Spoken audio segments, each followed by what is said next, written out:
nosso tempo, você vai abrir a sua Bíblia comigo na carta aos Hebreus. Essa carta aqui, ela não tem um escritor, mas tem um autor, né?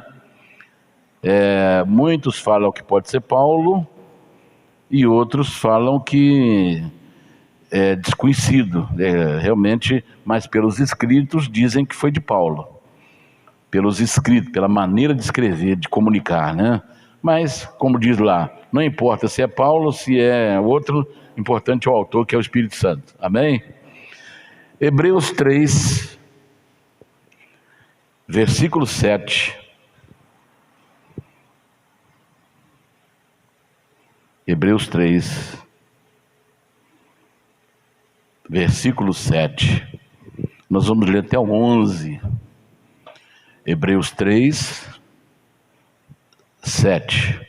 Diz assim: portanto, como diz o Espírito Santo, se ouvirdes hoje a sua voz, não endureçais o vosso coração, como na provocação, no dia da tentação do deserto, onde vossos pais me tentaram, me provocaram e viram por 40 anos as minhas obras.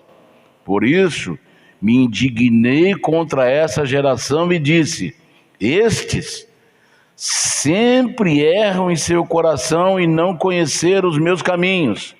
Assim jurei na minha ira que não entrarão no meu repouso. Vamos parar aqui, tá? Vamos ler também o 12.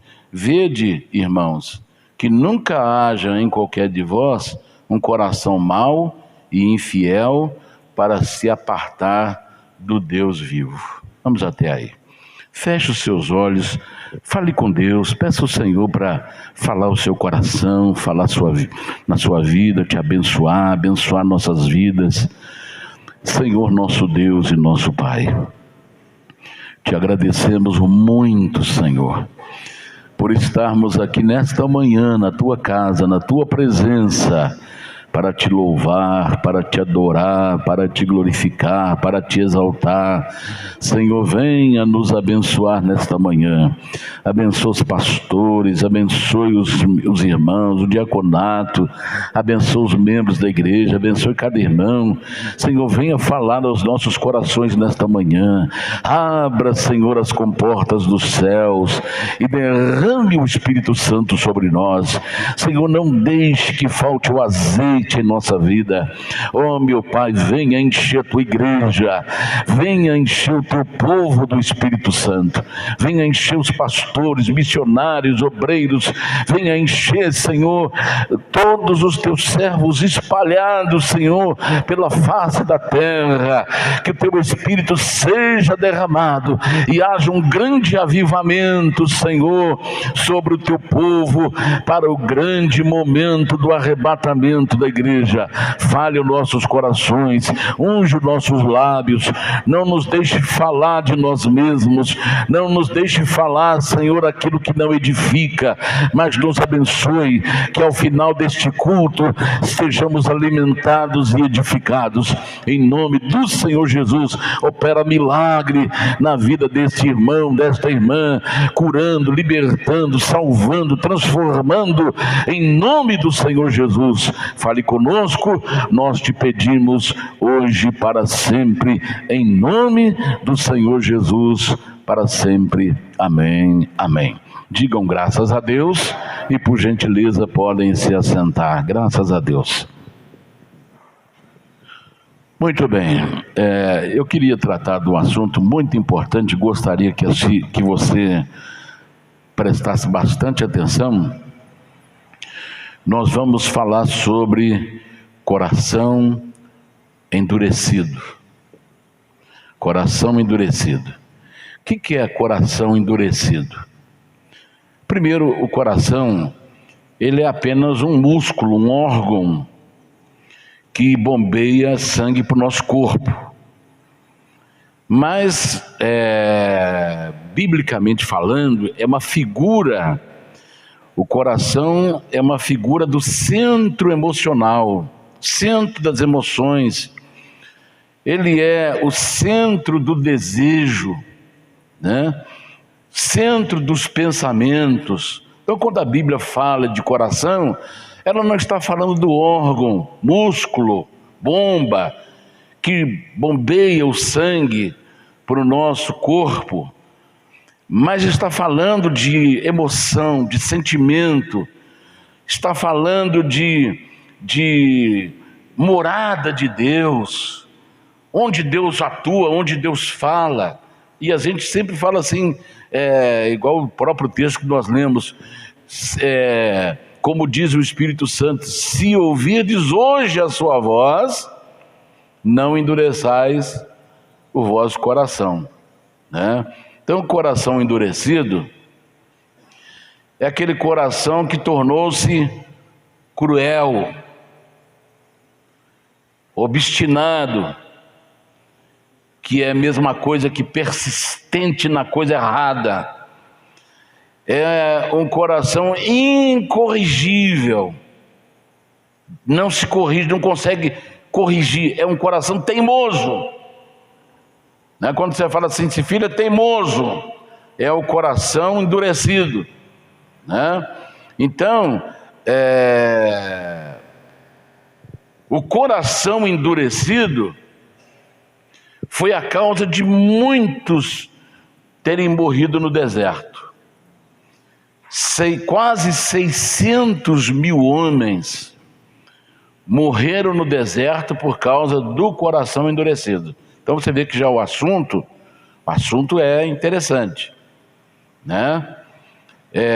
Uma trajetória que levaria 1 ano de caminhada do Egito até Canaã, levou 40 anos. Porque Deus fez eles se perderem lá. Até que todos esses de coração endurecido se perdessem no deserto. O texto aqui fala: e assim jurei na minha ira, que não entrarão no meu repouso. Então tem gente que não vai entrar, não. Deus vai fazer ele se perder, Deus vai fazer ele errar, Deus vai fazer ele tropeçar, porque ele não vai entrar. Por quê? Coração endurecido. Coração endurecido. Então, lá no livro, no mesmo livro aqui de Hebreus, na mesma carta de Hebreus, se você virar uma página da Bíblia, para o capítulo 1 aí, para o capítulo 1, no versículo 1, diz assim: havendo Deus antigamente falado muitas vezes e de muitas maneiras aos pais pelos profetas, a nós falou-nos nesses últimos dias pelo Filho, a quem constituiu o herdeiro de tudo, por quem fez também o mundo. Então, às vezes a pessoa fala assim, mas como é que eu identifico a voz de Deus? Como eu identifico a voz de Deus? Existem 3 vozes que podem falar com a gente. A primeira voz é a voz de Deus. A segunda voz, a voz do inimigo. E a terceira voz, a voz da consciência. A última, se a consciência estiver cauterizada, obscurecida pelo pecado, geralmente ela vai acabar emudecendo, tornando-se muda. Então a Bíblia mostra exemplos de que Deus não é Deus de confusão. A Bíblia mostra que Deus não é Deus de confusão. Está registrado em 1 Coríntios capítulo 14, verso 33, para quem gosta de notar. Deus não é Deus de confusão. Porque hoje o que você mais vê na internet, ó, Deus me deu uma palavra para você, Deus está mandando dizer isso para você. Então, nós temos que entender se realmente essa voz é de Deus. Porque tem, como eu falei para você no começo, tem 3 vozes que pode chegar até nós: a voz de Deus, a voz do inimigo e a voz da consciência.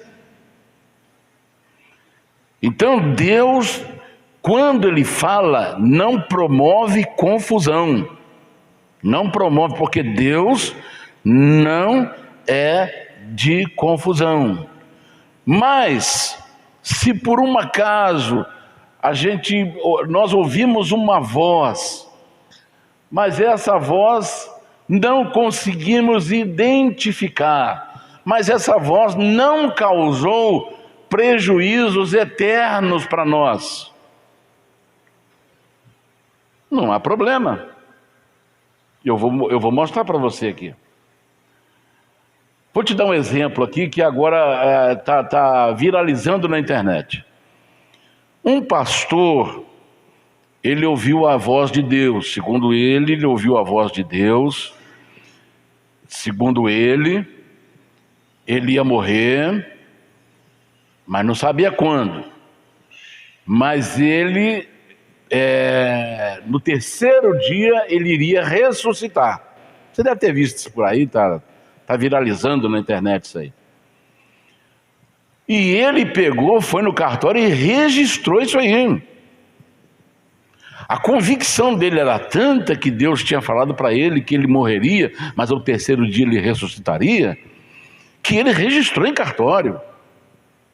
Falou para a igreja, falou: Deus falou comigo, então quando eu morrer, não me enterre, porque tem um tempo para ser sepultado, 24 horas, dependendo, no caso aí dessa situação aí de pandemia, se a pessoa morreu em situação provocada, aí ele não pode ficar velando, tem que ser direto, 2 horas, 1 hora, né? Mas ele registrou que não deveria ser sepultado. Aí ele faleceu agora, esses dias agora, tem 2 semanas, 1 semana e pouca, ele faleceu agora. Aí a esposa dele, de posse do documento registrado em cartório, família e a igreja, foi e pediu para que não o sepultasse, que deixasse o corpo dele na geladeira por 3 dias. Acontece que o corpo ficou lá e não ressuscitou. Não ressuscitou. Aí tiveram que fazer o sepultamento. Aí o que causou? Será que ele perdeu a sua alma por causa disso? Não. Talvez ele tenha confundido a voz de Deus. Ele não perdeu a sua salvação porque houve apenas talvez uma questão de sintonia. Sintonia. Deus falou uma coisa que você não vai morrer, mas Deus talvez falou para ele que significava morte espiritual, e aí levou para o lado físico, material. Então o único problema que houve foi um reboliço da igreja, porque os irmãos começaram: não, eu quero lá ver o corpo, vocês vão ter que abrir o caixão, porque eu quero ver se ele não ressuscitou, ele está virado lá dentro do caixão, mas ficou os 3 dias e não aconteceu. Então, quando uma pessoa ouve uma voz que ela não o leva a causar prejuízo eterno, então isso não tem problema, porque a única coisa que causou aqui para a igreja e para a família foi um reboliço, foi uma confusão. Então, a palavra de Deus mostra para nós que quando nós demos ouvido a vozes estranhas, ela pode comprometer o nosso futuro, a nossa eternidade. É por isso que tem que tomar cuidado. Então a Bíblia está cheia de exemplos, mas eu posso citar aqui para você alguns exemplos. Por exemplo, Judas andava com Jesus, Judas era crente, andava com Jesus. Mas Satanás encheu o coração de Judas para que ele vendesse Jesus. Está registrado aí, João 13, 27. Encheu Satanás o coração de Judas. Aí a Bíblia fala que Judas se perdeu. Judas não foi salvo, porque ele se enforcou depois por causa do remorso. Entenda bem, arrependimento é uma coisa, remorso é outra. O remorso, a pessoa vai remorrendo, e não, eu não devia ter feito isso, mas ele não consegue ir para o perdão. Agora, eu creio que Judas, se ele tivesse ido para o perdão, eu tenho certeza que o Senhor perdoaria. Mas já estava registrado profeticamente que ele não iria se arrepender. Já estava profeticamente registrado que quem vendesse Jesus, quem o traísse, não iria se arrepender. Inclusive, com o dinheiro que ele vendeu, ele não ficou com o dinheiro, que é as 30 moedas de prata, ele jogou ela no chão, e com aquele dinheiro foi comprado um campo chamado Campo de Sangue, que se tornou um cemitério.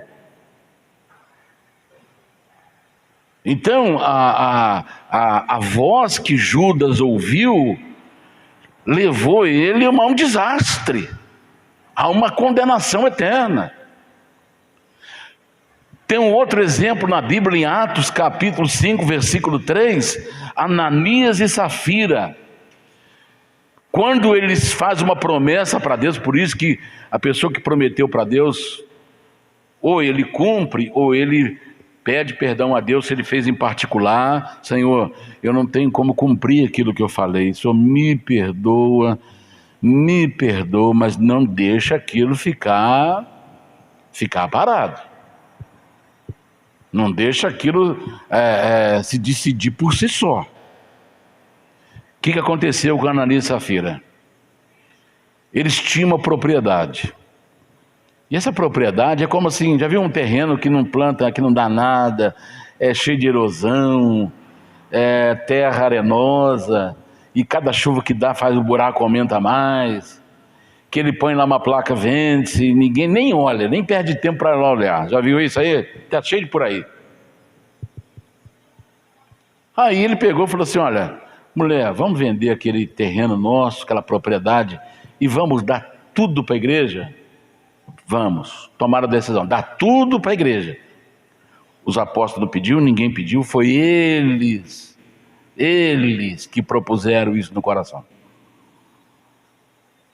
Aí quando a gente promete alguma coisa para Deus, a coisa acontece. Aí ele pôs a plaquinha lá dentro, aí pediu X. Aí na mesma hora apareceu o comprador, que pagou à vista. Aí quando ele vê aquele monte de dinheiro, fala, puxa vida, vou levar isso tudo para aqueles apóstolos lá? Vou levar isso tudo para a igreja? Ah, não, vou levar isso não. Mulher, vamos fazer o seguinte, eu vou na frente e depois você vai e confirma. Quando eles me perguntarem assim, você vendeu por X essa propriedade? Pelo que você está depositando aí foi por esse valor que está aqui. Vamos separar uma parte para nós e a outra nós levamos para a igreja. Aí combinaram assim. Quando eles colocaram lá o valor X em cima do altar, o Espírito Santo logo usou Pedro. Falou, Ananias, você vendeu por esse valor aí as suas terras? Ele não tinha... Pedro nem sabia que ele tinha feito essa promessa. Nem sabia que ele tinha feito essa promessa. Era uma coisa particular, pessoal, entre ele, a esposa e Deus. Aí ele falou, foi por esse valor aqui.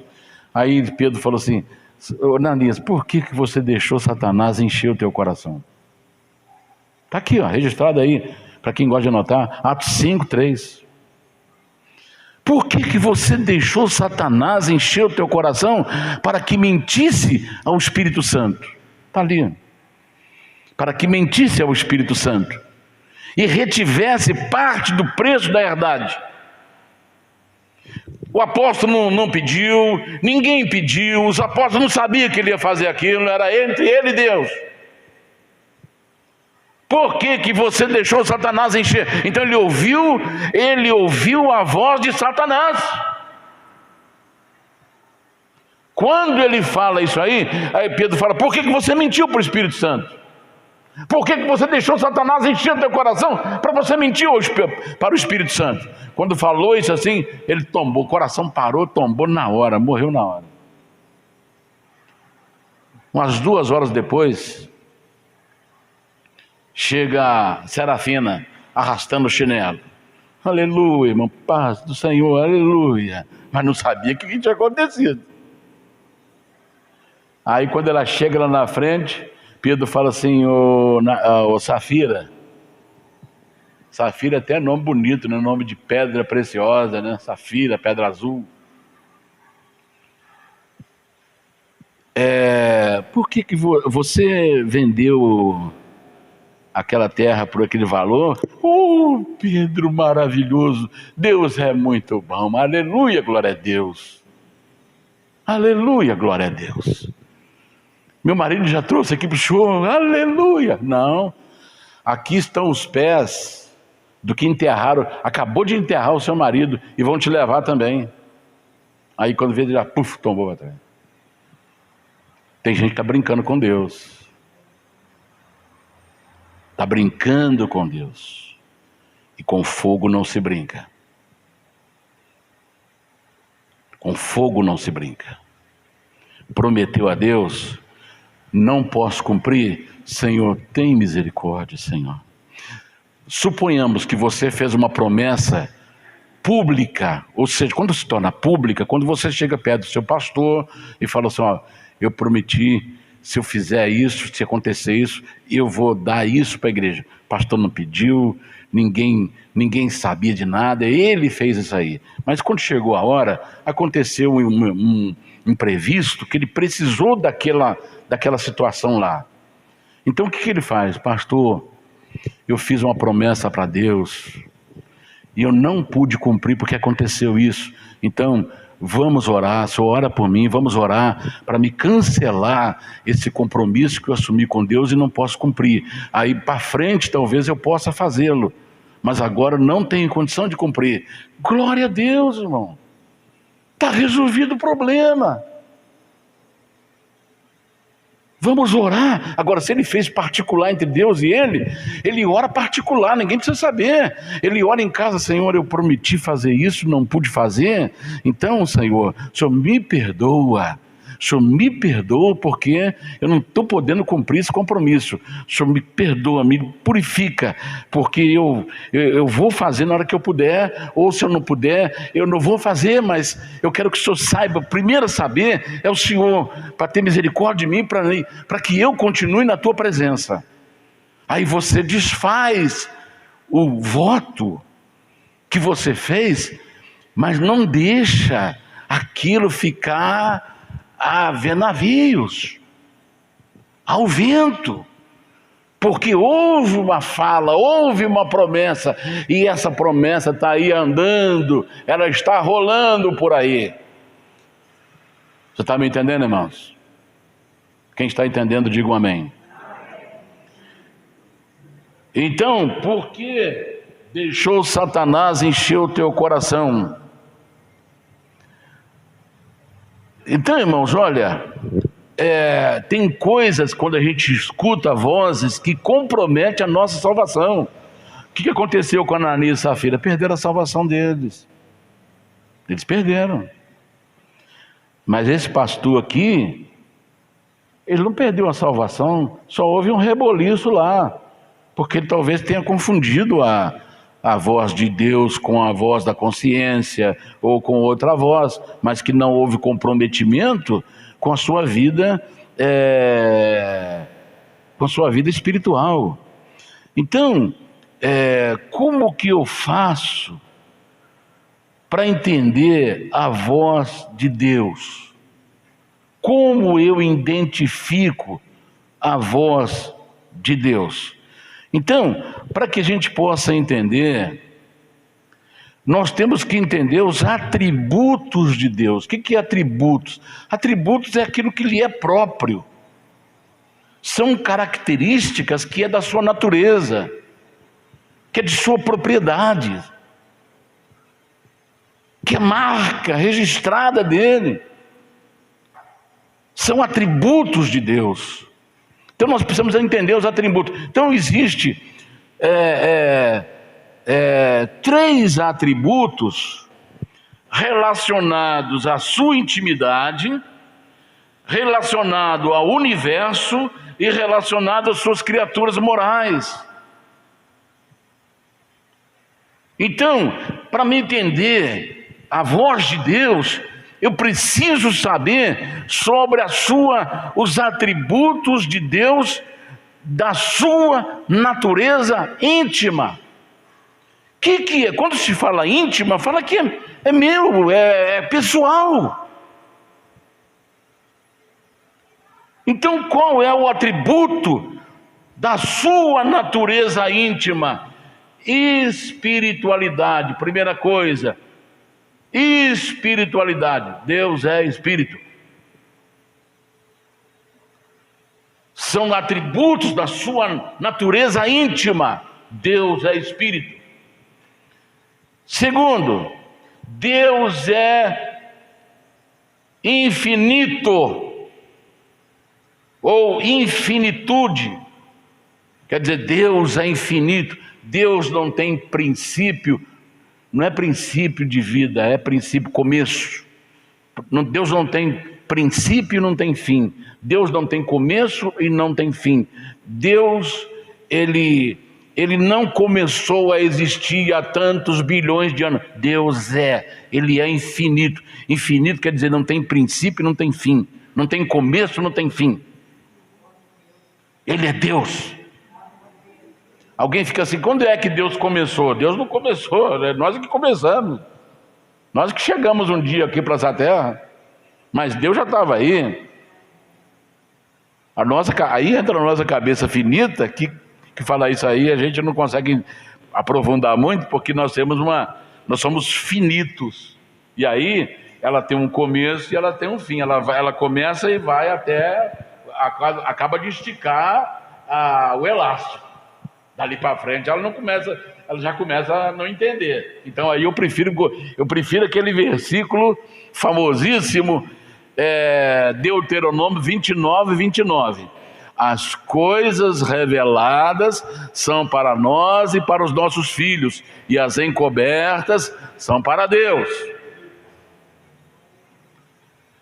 Então Deus, na sua natureza em infinitude. Terceiro, unidade. Deus é único. Deus é único. Não existe outro Deus além dele. Não existe outro Deus além de mim, diz o Senhor. O que existe são criaturas que se fizeram-se deuses, ou homens que criaram deuses para si. Como diz a Bíblia, o homem vai lá na floresta, corta uma árvore, parte dela ele faz lenha para fazer comida, parte ele faz lá um móvel, e depois ele fala, opa, que sobrou a madeira que sobrou, eu vou fazer um Deus para mim. E aí faz a imagem de um Deus, e ajoelha, e começa a pedir bênção para aquele pedaço de árvore, pedaço de madeira que ele fez lá, que ele pegou da floresta, e começa a fazer pedido aquilo ali, está cheio por aí. A Índia tem bilhões de deuses. Então Deus é único. Então, esta é a natureza íntima de Deus. Então, quando Deus fala, eu tenho que pensar nessa natureza íntima de Deus. Deus é espírito, Deus é infinito, não tem começo, não tem fim. Deus, ele é infinito, Deus é único. Então quando eu ouço uma voz, eu tenho que entender a natureza íntima de Deus, os atributos da natureza íntima, que é coisas pessoais, pertencem a Deus. Quando eu ouço uma voz, eu tenho que pensar no segundo atributo: atributos ativos, que é Deus relacionando com o universo. Quais são os atributos ativos? Onisciência, ou seja, Deus conhece e sabe todas as coisas. Todas as coisas. Antes que a palavra saia da nossa boca, Deus já sabe o que nós vamos falar. Isso é onisciência, dono de toda a ciência, de todo o conhecimento. Os homens já estão aí estudando, mas não chega a 1/1000. Pode pegar o homem mais inteligente do planeta, que não chega a 1/1000 de um pequeno conhecimento que ele possa achar que tem de Deus. Quando você vai estudar teologia, a teologia é o estudo de Deus. Ninguém pode colocar um Deus no laboratório e estudar.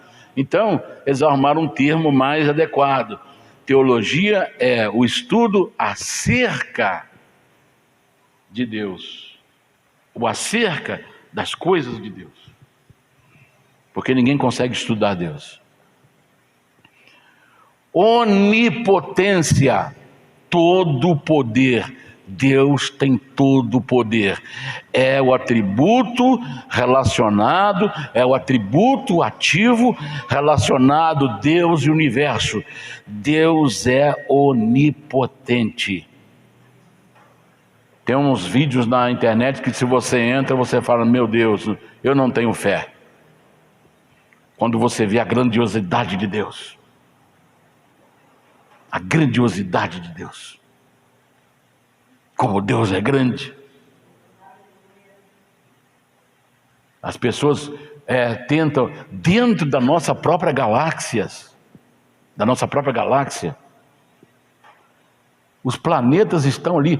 Vamos imaginar o Sol. O Sol está aí. O Sol está aí há cerca de 6, 7 mil anos. Vamos colocar assim, na recriação da Terra, na reconstrução da Terra.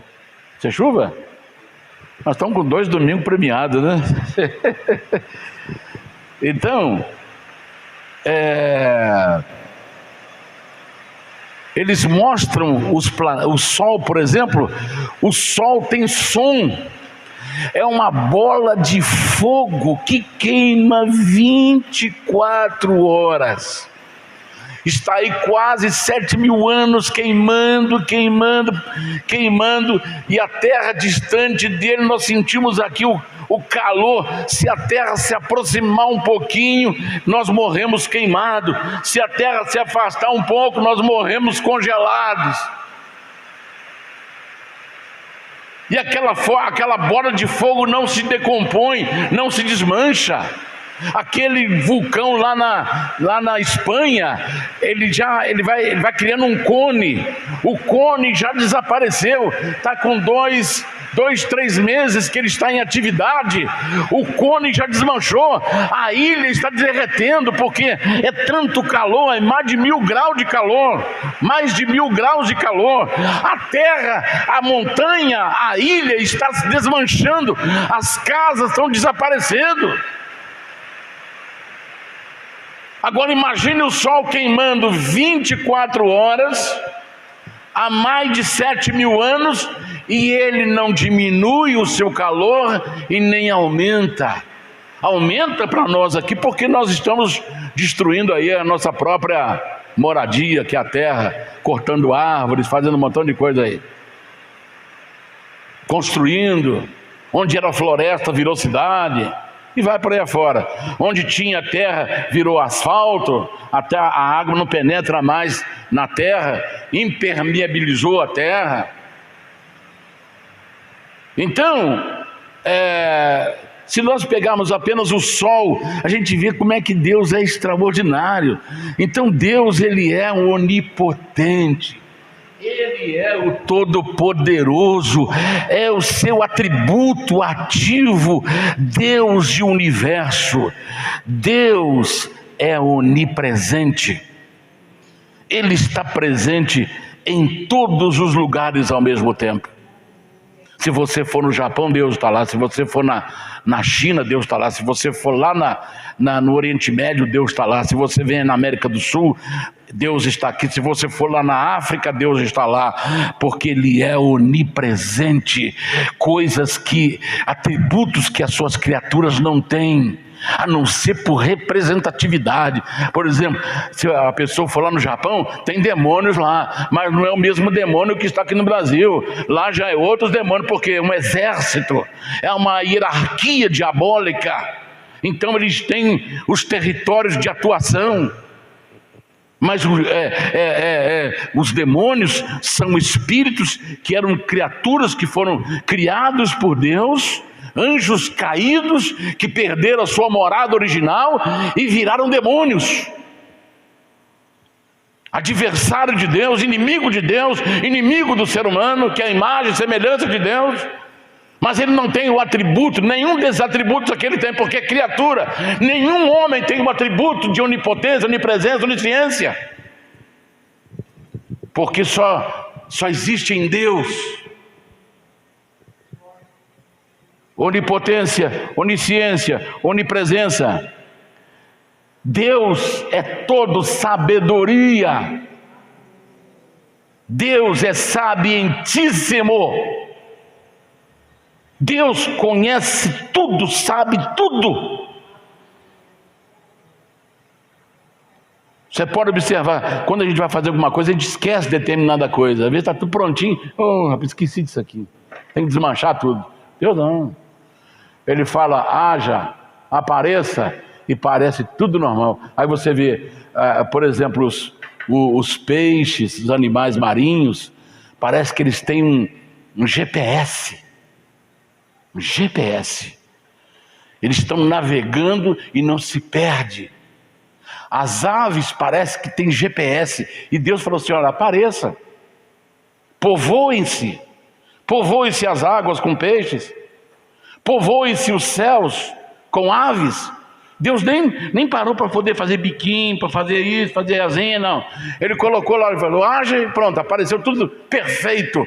Aquelas aves migratórias, elas viajam mais de 10 mil, 15 mil, 20 mil quilômetros e não perde a direção.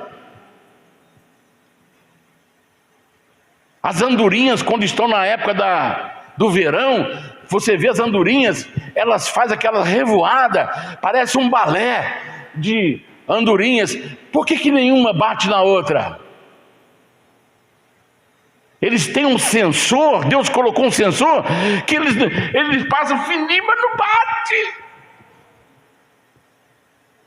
Os peixes, quando eles estão fazendo balé, as sardinhas, fazendo balé no mar, eles passam perto do outro, eles tentam confundir o predador, mas não bate no outro. Por quê? Olha a sabedoria de Deus.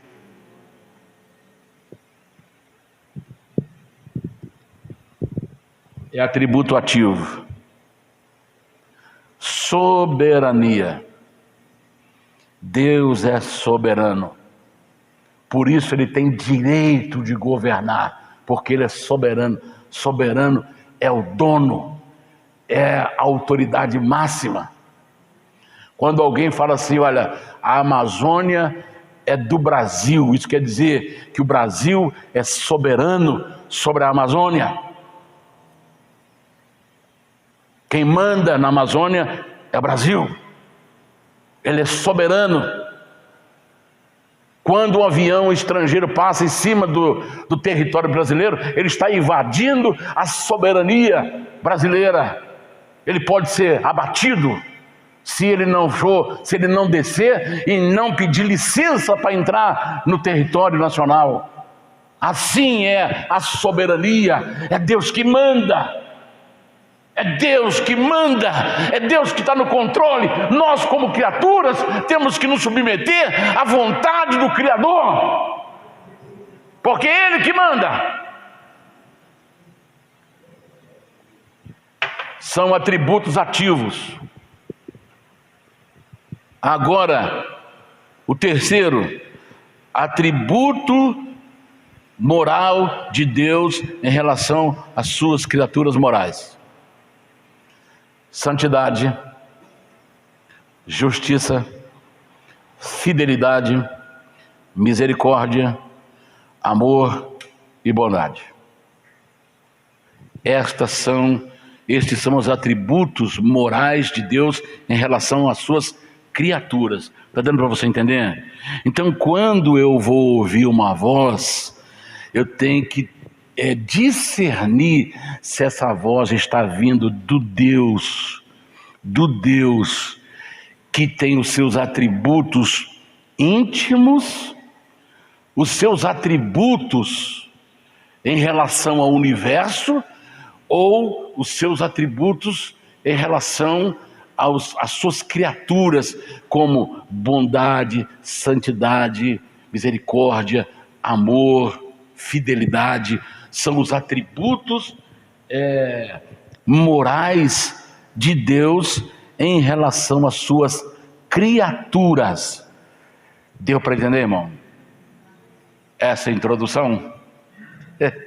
Deu para entender a introdução? Então vamos lá. Então, eu gostaria que você abrisse a sua Bíblia comigo, que nós vamos ver esses atributos aí. Isaías 6, por favor. Isaías 6. Isaías capítulo 6. Pode deixar sua Bíblia aberta aí. Isaías capítulo 6. Esse capítulo do livro do profeta Isaías. Alguém aceita água? Ele mostra os atributos morais de Deus em relação às suas criaturas. Nesse capítulo 6 é revelado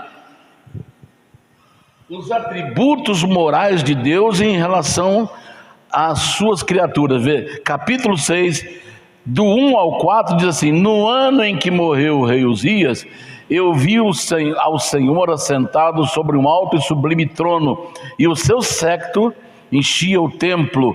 Os serafins estavam acima dele, cada um tinha 6 asas, com 2 cobriam o rosto, com 2 cobriam os pés e com 2 voavam, e clamavam uns para os outros, dizendo: Santo, Santo, Santo é o Senhor dos exércitos, toda a terra está cheia da sua glória. E os umbrais das portas se moveram com a voz do que clamava, e a casa se encheu de fumaça. Então nós temos aí mostrando a santidade de Deus em relação às suas criaturas morais. Deus é santo. E os serafins, quando Isaías tem a visão, logo após a morte do rei Uzias, ele entra no templo, logicamente abatido, triste, porque ele tinha o rei Uzias como um homem de Deus, e a morte que Uzias teve foi uma morte muito, muito triste. Morreu sozinho, com lepra, um homem que começou a reinar muito cedo, reinou 55 anos em Israel, e fez o que era reto aos olhos de Deus, montou exército, construiu cidades, montou torre, montou fortes, fortalezas, enfim, era um homem inteligente, mas no final, o coração dele, ele não cuidou do coração. Esse que é o problema de muitos de nós. Dá licença, irmãos. O problema de muitos de nós é que nós cuidamos de tudo e esquecemos do coração. A Bíblia diz assim: como que um jovem vai viver uma vida vitoriosa? Guardando a palavra de Deus no seu coração. Coração é o centro da vida. Biblicamente falando, o coração é as fontes da vida. Quando nós não guardamos o nosso coração, ele nos leva para cisternas rotas, que não retém água. Já viu quando você tem uma caixa d'água furada? Você põe água e fala, puxa vida, estava cheio, agora está tudo vazio. Isso chama cisterna rota, que não retém água. Tem algum buraco, tem algum vazamento ali. Então, quando nós não cuidamos do nosso coração, que é a fonte da vida, ele nos leva para cisternas rotas. Nos leva para um lugar sem abastecimento. Então aqui, nós temos aqui a manifestação de Deus, mostrando o seu atributo moral de santidade. Por que Deus se manifestou dessa forma ali no templo? Porque Israel, o povo de Deus, estava vivendo uma vida de rebelião contra Deus. Aí quando Isaías entra no templo, ele tem aquela visão majestosa de Deus. Aí ele vê os serafins, Deus é tão extraordinário nesse atributo de santidade, que até os serafins, eles não ficam descobertos diante dele. Aqui diz que os serafins tinham cada um 6 asas. Com 2 eles voavam, com 2 eles cobriam o rosto, que era a parte descoberta, para não olhar com o rosto descoberto ao Santíssimo Deus que está ali. E com 2 cobriu os seus pés, que era outra parte descoberta. Então quem olhasse os serafins voando, via uma criatura estranha, que não conseguiam identificar nem pelo rosto e nem pelos pés, mas eles cantavam uma canção dizendo: Santo, Santo, Santo é o Senhor, toda a terra está cheia da sua glória.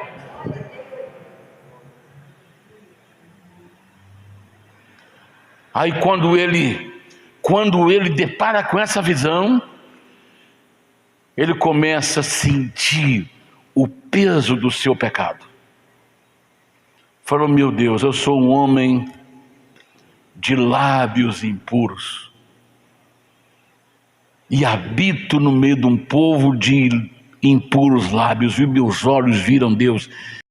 Aí ele começa a perder as forças para morrer. Aí um serafim pega com uma tenaz. A tenaz é uma espécie de um alicate ou um garfo que prende coisas quentes. Ele foi lá, pegou a tenaz e com a tenaz pegou uma brasa viva do altar onde Deus estava manifestando a sua glória, e voou em direção a Isaías, tocou nos lábios dele. É como se tivesse assim, já viu quando você coloca uma coisa quente dentro da água que fala tss? Aquilo tocou os lábios de Isaías e cauterizou, falou: isso tocou os seus lábios, a tua iniquidade foi tirada, perdoado o teu pecado. Quer dizer, você não vai morrer mais. Deus está mostrando o quê? A sua misericórdia, o seu amor, a sua fidelidade.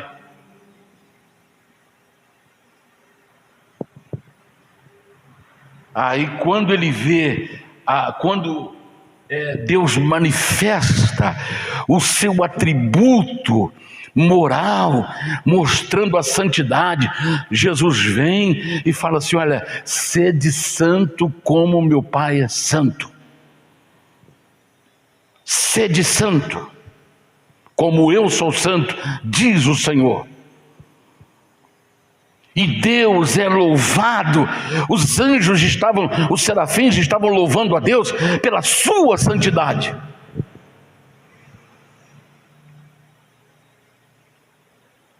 E ele diz: habito no meio de um povo de impuros lábios.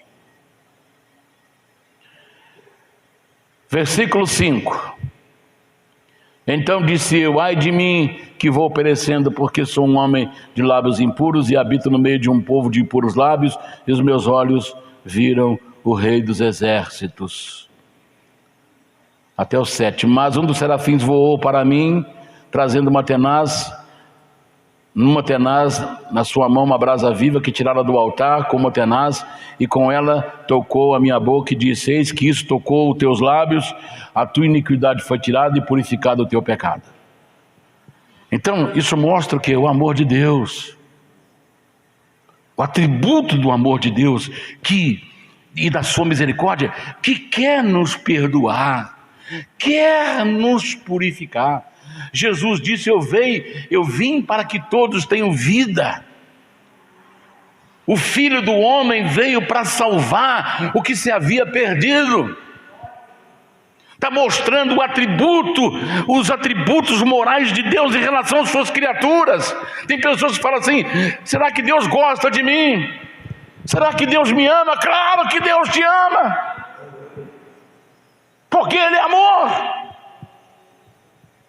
Ele é misericórdia. Ele mostra para Isaías aqui a sua misericórdia, o desejo de perdoar, de limpar.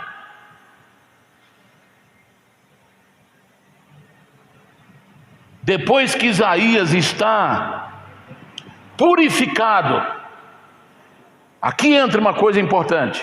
Tem pessoas: eu quero ser um mensageiro de Deus, eu quero ser missionário, eu quero ser pastor, eu quero ser... Então, conserta a sua vida primeiro. Não tente fazer as coisas de Deus misturada com coisas mundanas, diabólicas, como está acontecendo hoje. A pessoa pega as imundícies de Satanás e traz para a igreja. Traz o lixo que ninguém quer mais, traz para a igreja. O lixo que já dispensaram, a pessoa traz para a igreja.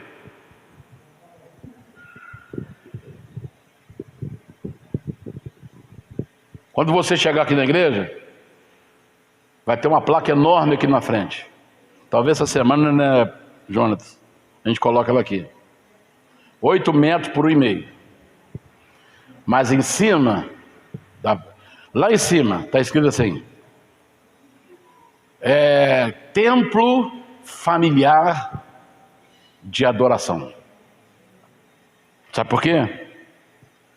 Porque a igreja está se afundando tanto que você não pode falar assim: filho, você pode ir para a igreja, depois a mamãe te pega. Você não pode fazer isso mais. Você tem que acompanhar o seu filho para ver o que estão ensinando para os seus filhos. Na igreja. Essa semana postaram na rede social um trabalho que foi feito aí não sei aonde, numa igreja aqui de fora. Colocaram o príncipe das trevas. Quem é o príncipe das trevas no mundo dos heróis das criancinhas? Hein? Batman estava com foto com a criancinha. O príncipe das trevas. Quem é o Homem-Aranha? Quando ele faz aquele gesto de lançar a teia, com aquela calça apertadinha, quem ele é? Nos super-heróis. São tudo personagens idealizados por espíritos malignos. E a pessoa traz esse lixo que ninguém quer mais para a igreja. Aí depois ele posta lá o Superman com a calcinha apertada. Coitada das irmãs lá da igreja. Se você ver a foto, você escandaliza. Pura sensualidade. Pura sensualidade. Então, como é que um marido vai trazer sua esposa para a igreja, onde o cara está lá, o cara tira a foto lá, com o corpo, com a calça toda apertada, marcando o seu corpo? Não virou mais um ambiente familiar. A igreja está perdendo o seu ambiente. Desculpe, pastor. né? Está perdendo. Não é que você vai mandar pedir para sua esposa estar lá e você vai saber o que vai estar acontecendo lá. Então nós temos que colocar na frente ambiente familiar. Para a pessoa saber que não terá sensualidade, não terá herói idealizado pelo diabo. Nós vamos ter aqui adoração, louvor e busca de Deus e preparação para ser arrebatado. Não tem lixo aqui dentro.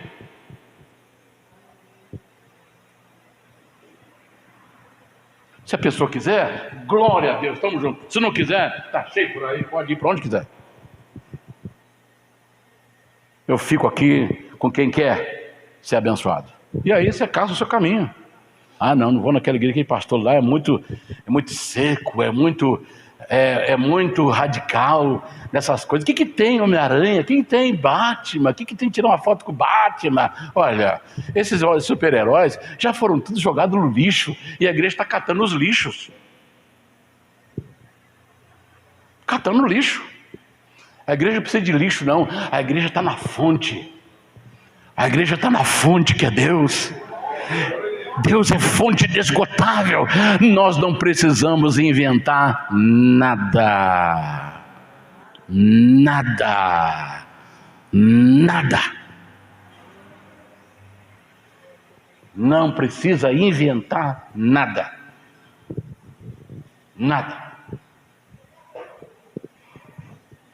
Se a pessoa me acha muito radical, na esquina ali tem, lá para lá tem, para tudo quanto é lugar tem. Vai e seja abençoado lá. Mas aqui vai ser assim. Aqui é palavra, oração, jejum, santificação, respeito com as crianças, respeito com as mulheres, respeito com os homens, respeito com as famílias, respeito com todo mundo.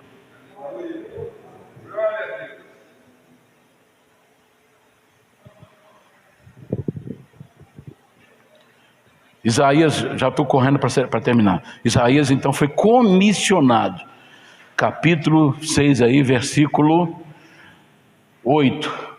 Depois disso, preste atenção nisso agora, agora que a chapa está esquentando é agora. Depois disso ouvi a voz do Senhor que dizia: a quem enviarei? E quem há de ir por nós? Então disse eu, eis-me aqui. Do 8 ao 10. Aí Deus fala: vai e diz a esse povo: ouvis de fato e não entendeis, vedes em verdade, mas não percebereis.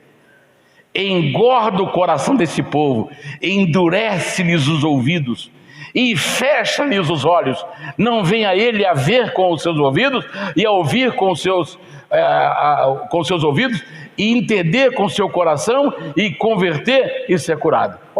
Olha que mensagem que Deus mandou ele pregar. Mandou ele pregar o contrário. A gente prega para salvar, não é? Ô irmão, arrependa do seu pecado aí. Aceita Jesus. Aceita Jesus como seu Senhor, como seu Salvador. Aqui Deus está mandando Isaías fazer o contrário. Você vai pregar, mas engorda eles, para que eles vendo não vejam, ouvindo não entendam e não sejam salvos. Por que Deus fez isso?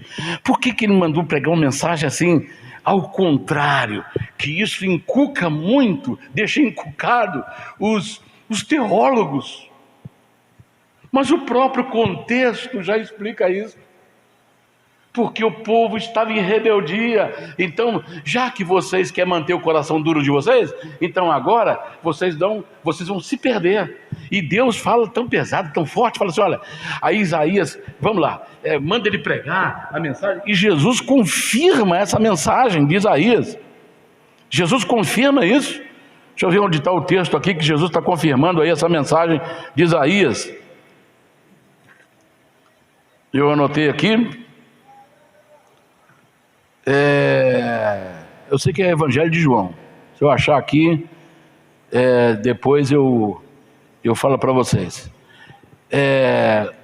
Jesus, quando ele foi pregar, muita gente não creu nele. Ele falou assim: olha, eu quero dizer uma coisa para vocês. Muitos profetas queriam ver o que vocês estão vendo e não tiveram essa chance. Muitos homens queriam ouvir o que vocês estão ouvindo, mas não tiveram. E vocês estão ouvindo e não estão crendo. Isso é para se cumprir a profecia do profeta Isaías, que disse: ouvindo não entendam, vendo não vejam, e com o coração não se convertam, para que eu seja salvo. Então eles expulsaram Jesus. Aí Jesus confirma essa profecia de Isaías, faz essa referência, me parece que é capítulo 13, se não me falha a memória de João. Me fala a memória aqui o versículo, eu anotei aqui, depois eu vou ver.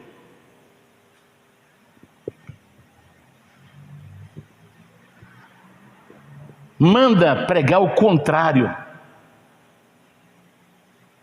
para que a pessoa... Por isso que Deus fez lá, irmãos, o coração endurecido é coisa terrível. Aqui Jesus está confirmando e confirma aquilo que aconteceu no deserto. Deus falou assim: ó, os que estão com o coração aberto, vocês vão aguentar a mão mais um pouquinho aí. Vocês vão ficar 40 anos rodando aqui, até que o último coração endurecido morra. Deus segurou para o último morrer, até que o último morresse. Aí quando o último morreu, eu falei: bom, agora o caminho é esse aqui, ó, pode ir embora. Aí chega lá na beira do Jordão, Moisés morre e passa o cajado para Josué. E Josué então faz um jejum e atravessa com o povo para Canaã. Mas enquanto ainda tinha um coração endurecido, cruel, teimoso, incorrigível, persistente, Deus não deixou eles caminharem.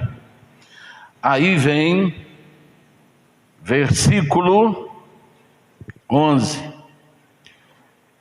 Aí vem, olha a pergunta de Isaías aí. Então disse eu: até quando, Senhor, eu vou ter que pregar desse jeito? Preste bem atenção agora. Até quando eu vou pregar desse jeito? Aí respondeu Deus: até que assolem as cidades e fique sem habitante, e nas casas não fique morador, e a terra seja assolada de todo, e o Senhor afaste dela os homens, e no meio da terra seja grande o desamparo. Mas se ainda a 10ª parte dela ficar, tornará a ser pastada como o carvalho e como a azinheira, que depois de se desfolharem ainda fica firme, assim a santa semente será a firmeza dela. Senhor, até quando eu vou pregar desse jeito aí? Até que cabem tudo, porque esses corações endurecidos não vão entrar no meu descanso. Eles estão brincando com Deus. O que a palavra fala aí no próprio Isaías? Os seus atributos em relação às suas criaturas morais. Deus é santo, Deus é amor, mas Ele é a justiça. Justiça. Deus é justo. Aí você vê, já estou indo para os finalmente. Isso aqui é o efeito da pregação. Isaías, no final da vida dele, ele ficou frustrado.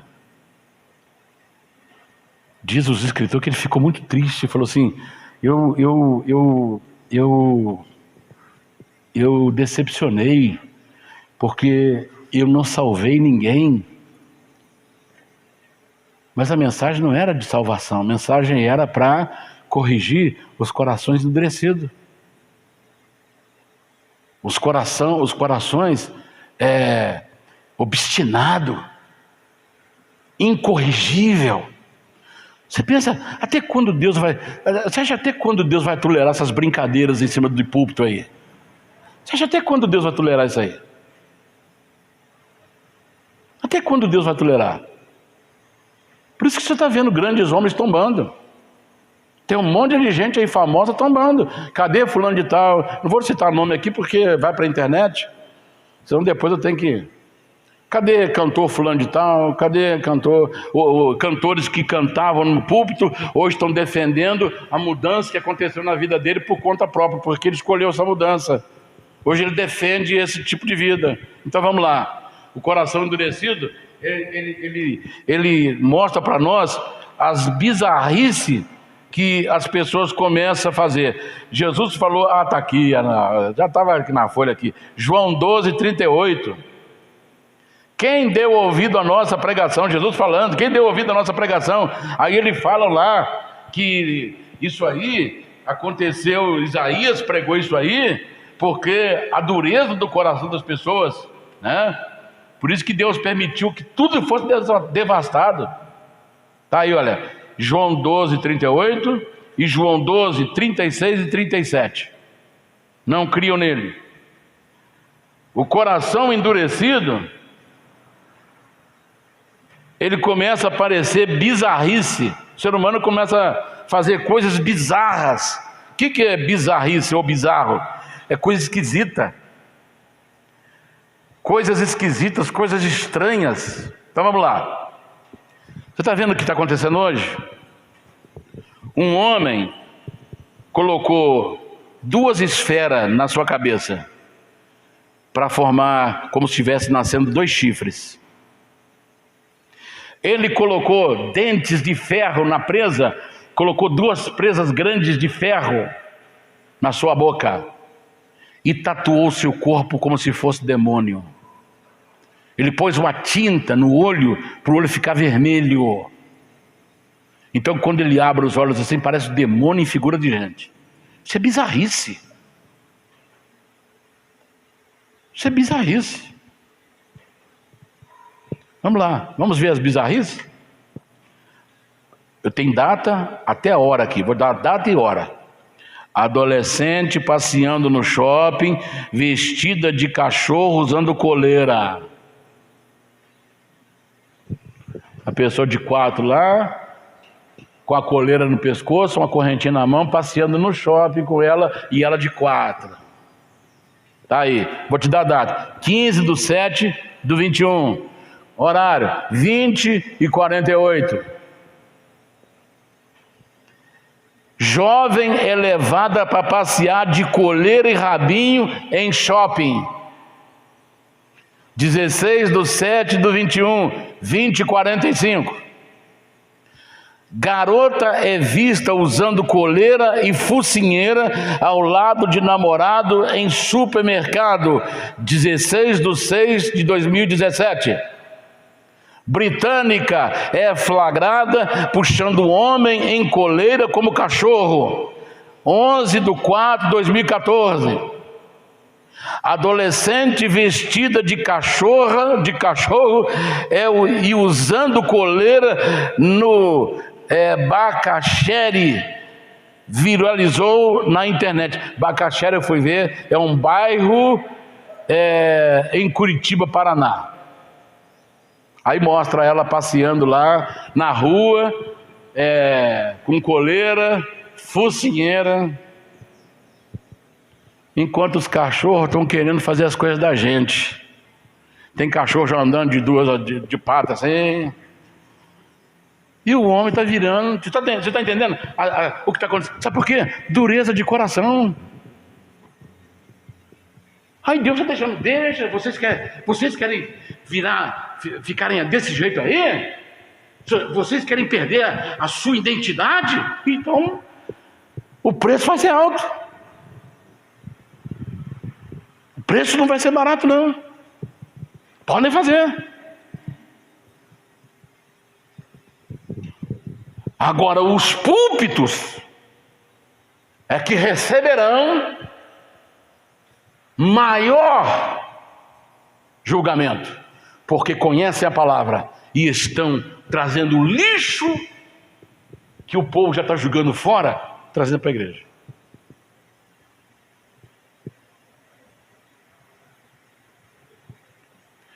nós temos que ser crente. No verdadeiro sentido da palavra. Porque eu nunca vi evangélico virar status. Não pode ser status. Alguém que é testemunha não pode ser status. Alguém que vai ser, alguém que prega a cruz, a mensagem da cruz, humilhação, vergonha, morte. Por amor de ti somos mortos todo dia. Como é que isso pode ser status? Status é quando a pessoa recebe um título e fica lá, vira empresário. Não estou falando de empresário, estou falando de empresário gospel. Vira empresário. Sapatinho de 3 mil reais, terno de 5 mil, 6 mil. Aí veste bem, calça bem diante da igreja, mas está nu diante de Deus. O que adiantou isso? O que adiantou isso aí? Está bem vestido diante de Deus, mas está diante do povo, mas está nu diante de Deus. Não adiantou nada. O que adianta? O que adiantou o sapato de 3 mil? O que adiantou o terno de 5, 6 mil, 10 mil? O que adiantou isso? Mas está nu diante de Deus. Então, irmãos, coração endurecido é a causa da destruição. Nós não podemos deixar nosso coração endurecer. Já estou indo para os finalmente aqui agora. O ser humano está muito insensível. Muito insensível. Entre matar a fome de uma criança, brigar por uma criança que está morrendo de fome, ele deixa a criança morrer de fome, mas briga por uma ideologia. Ele se mata por uma ideologia, mas não se mata para dar comida para aquela criança. As pessoas ficaram insensíveis. Você quer ver uma pessoa brigar? Fala contra a ideologia dela para você ver. Ela espuma até a boca o canto da boca. Mas fala assim, você pode ajudar aquela pessoa que está morrendo lá? Não tem ninguém morrendo, não. Não tem ninguém morrendo, não. As pessoas se tornaram coração duro. O coração da sociedade está duro. O coração dos governantes estão petrificado. O coração dos políticos viraram pedra. Apodreceram. Suas mentes estão contaminadas, suas mentes viraram lixo, suas mentes não têm massa encefálica mais, tem outra coisa, outra massa, que eu não vou falar. Perderam a sensibilidade. Sabe por quê? Porque estão longe do Senhor. Então a Bíblia eu vou para os finalmente, tem uma solução, tem uma resposta. E a resposta está em Deus, está nos atributos morais de Deus em relação à sua criatura. Deus é perdoador, Deus é misericordioso. Você quer mudar a história da sua vida? Você que me assiste pela internet, você que está com a sua vida destruída, você que está com o coração endurecido e você está sendo destruído pela situação que você está vivendo hoje, então olha, entregue a sua vida para o Senhor Jesus, abra o seu coração, aceite-o, arrependa-te dos seus pecados, volte-se para o Senhor e Ele colocará dentro de você um coração de carne, Ele colocará dentro de você um espírito novo, Ele vai te dar um coração novo, Ele vai te dar um espírito novo, porque Ele vai tirar o coração de pedra e vai mudar a história da sua vida. Mas tem que querer. Tem que querer. Senão Deus vai permitir que seja levado às últimas consequências. Quando eu falo aqui, até quando, Senhor? Até que não resta nada mais. Que vai ficar apenas, tem versão aí que está toco. Está escrito toco. Esse toco é a semente que está ali, resistindo para poder vir aqueles que querem nascer, naqueles que querem ter o coração aberto. Você pode crer, irmão, isso aí. Jesus falou assim: olha, muitos virão do Oriente e do Ocidente e vão assentar no lugar dos filhos do reino. E quando fala de Oriente, as religiões atacam a mente. É na mente que elas trabalham. Que é muito mais difícil de convencer uma pessoa a respeito das coisas de Deus. Mas o Espírito Santo é a obra dele. Não sou eu que convenço ninguém. É a obra do Espírito Santo. O Espírito Santo convencerá o homem do pecado, da justiça e do juízo. É o Espírito Santo que faz isso aí. Se você continuar desse jeito, você vai se perder. Se você não se arrepender, você vai se perder. Isso é a obra do Espírito Santo. Ninguém será convencido pela minha palavra. Ninguém será convencido pela minha atitude. Mas será convencido pelo Espírito Santo. Agora eu tenho que cuidar de mim. Eu tenho que vigiar o meu coração. E cada um de nós vigiar o nosso coração. Não deixar endurecer, não deixar nossa consciência cauterizar. Quebrar o nosso ego. Porque senão, olha, a gente vê essas bizarrices aí,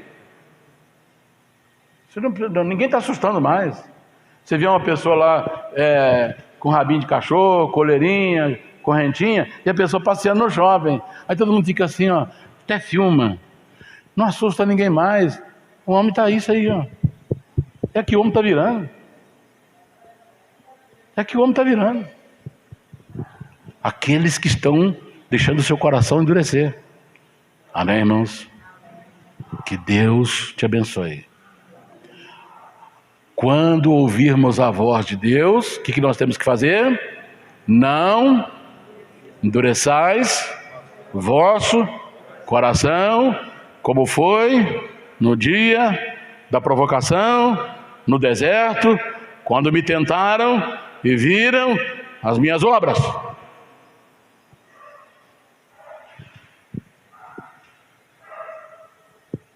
Que Deus abençoe. Que eu e você tenhamos muito cuidado. Muito cuidado.